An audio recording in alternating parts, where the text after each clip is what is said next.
Okay guys, so we decided to come to Walmart to see if we find any groceries before the storm comes.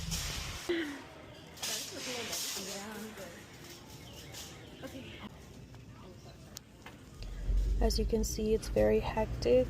People are buying a lot of stuff. We didn't find the lactate milk that we needed for the kids, so we're gonna stop by somewhere else.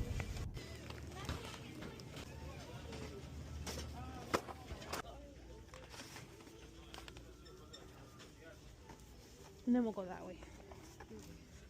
Oh, I can't shop with you. What? And this whole snowstorm shopping groceries is very expensive. Next stop we did was Aldi's. We found a couple stuff, but as you can see, there's literally nothing. So we had to stop somewhere else again. And we ended up at Giant, and we ended up finding the water and the milk that we needed before the snowstorm comes. To Angela, to us. Okay.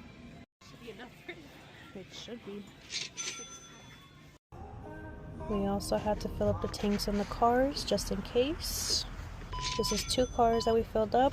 We filled up the other one that we have, which was around $40 also. And now we are heading to our job sites.